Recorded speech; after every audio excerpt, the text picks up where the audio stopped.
Good evening, folks.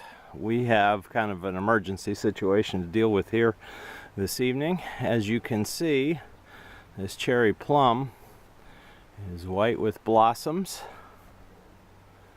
and if you go down here you can see this pear tree also has hundreds of blossoms on it, dozens of blossoms on it anyhow.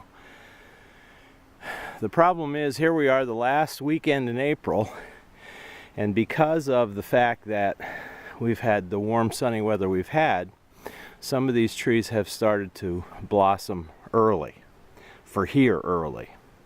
And the issue is tonight they're predicting frost. We're going to be probably low 30s to upper 20s here. I think it said 31 on the weather report, but we're always a couple degrees colder here down the bottom of the valley. So if I don't want to lose the entire crops from these fruit trees here, my only option, practical option, is to do this. I've just gotten out a bunch of tarps. I'm going to try to cover the trees as best I can. It's only tonight. After this, the weather looks like it's going to warm up and continue to warm up. We might be over the hump as we get into May, although we've had frost as late as mid-May already. But for the rest of this coming week, it looks like there's no danger. So it's just tonight that I have to get through. So what I've done is this pear tree I've covered, that apple tree, now that peach tree there, and that apple tree there haven't really started to blossom yet. It's just put out the leaves, you know, the buds for the leaves. So I'm not worried about them suffering any damage. But this apple tree had dozens of blossoms on it. This pear tree had maybe a dozen. And then, of course, as I showed you, this pear tree has dozens, several dozen on. And this cherry plum tree has just exploded in the last couple days with the amount of blossoms it has. So I'm trying to salvage as much of this as I possibly can. And to do that, like I said, my only practical option was to cover it with these old tarps. All I did is essentially drape the tarps over. If they were taller, I just used an old pole pruner handle to lift them up over the tree. Got them around it as best I could, and then I'm holding them in place with just your basic rubber tie-down strap. Not quite a bungee, but something like that. It's very similar. So I don't think it's supposed to be too windy tonight. That's why we're supposed to get the frost. Even if the temperature was cold and it was windy, we probably wouldn't get a frost because the dew wouldn't have time to settle on the plants. But it's just starting to break up now. It's been rainy and 40s all day. Now we're starting to see some breaks in the clouds and a northwest wind coming in. That means after dark it'll just get still, and the frost warning that's on for tonight is like 2 in the morning to late 8 in the morning. So as you can see there, you're starting to see the blue sky come out. So the temperatures are going to plummet after dark. So I have to do this now if I'm going to do it.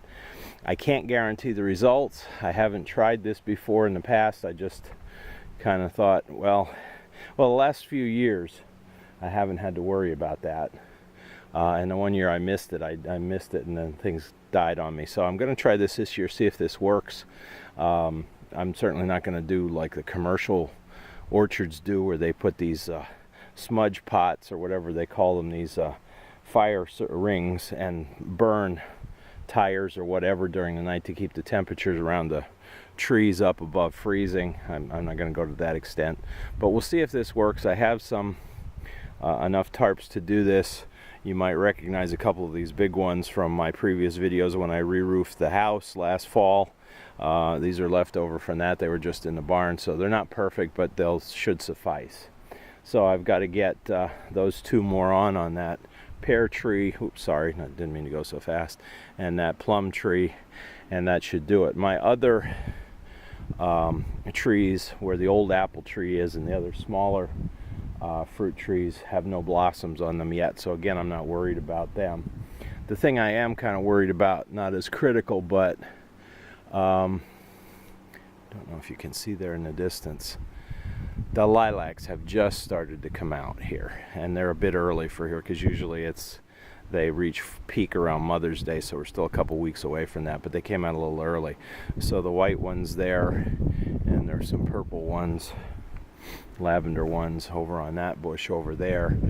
I don't know what's going to happen to them. If they freeze, they freeze. There's nothing I can do about it. Of course, that's not food, but it's still part of spring. You know, you have to have lilacs growing in the spring in the country to make it official. So, but we'll deal with it, you know. As you can see, if you kind of look in the distance, you can see some of the trees there. There's white. Those are wild cherry trees. I don't know if that's going to mean that they're going to all die, or if some of those blossoms will survive. I hope so, not because I would use the wild cherries, but the fact of the matter is, if the birds don't have wild cherries to eat, then they come in and they eat the raspberries and the blueberries and anything else, the grapes. And we had one summer like that where, because we had a later frost and the wild cherries died off before they could produce, the birds decimated the small berry crops for many farmers, and certainly here too. So I'm hoping that doesn't happen, but we'll have to deal with it when the time comes, if that does.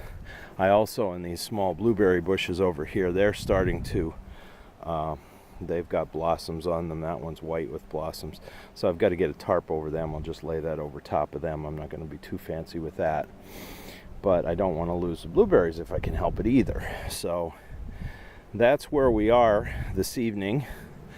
And I'll give you a follow-up report on this. I don't know if I'll do it in the same video or not, but I'll show you how this worked, if it did. And if it doesn't, well, we tried.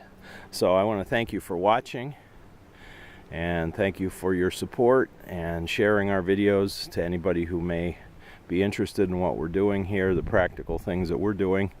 And if you haven't subscribed, please subscribe to our channel. Thank you for watching.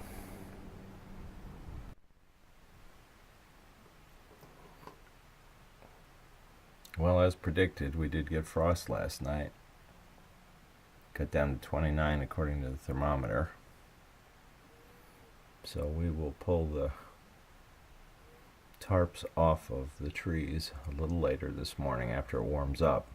As you can see, everything's very frosty out there now. So we'll see if we save the blossoms on the fruit trees or not by doing this.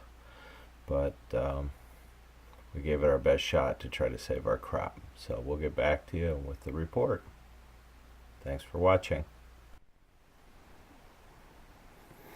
All right, it's about noontime, midday. Temperatures are in the upper 50s. All the tarps are off, and it looks like our blossoms survived the frost by and large. Might take a day or two just to be sure, but from what I'm seeing here so far, it looks like everything's all right. Again, not 100% sure yet, but nothing looks wiped out. So I guess the tarps did the trick. As I said in the previous part of this video, it was down into the upper 20s. So it was cold enough to have killed them. But it looks like they're going to be okay. As you can see, putting the tarps on and taking them off did knock some of the petals off the blossoms. I don't think that'll make too much difficulty as far as them still to produce, but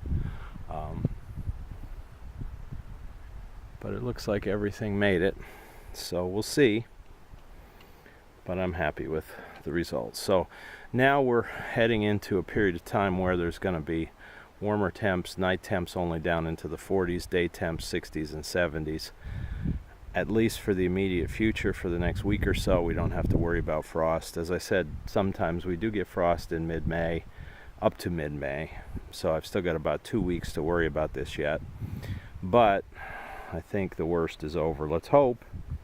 And hopefully the bees will come and pollinate all these blossoms. More blossoms will come out as the spring progresses, and we'll end up having a good year of fruit. So I'll give you updates throughout the summer, spraying and fruit development, things like that. We'll see what the weather holds. Hopefully it won't be as wet as it was last year to destroy the fruit. But I just wanted to give you this update as to how we managed this could have been crisis for having any fruit on the trees if I didn't do anything last night. So thank you for watching, and please subscribe to our channel.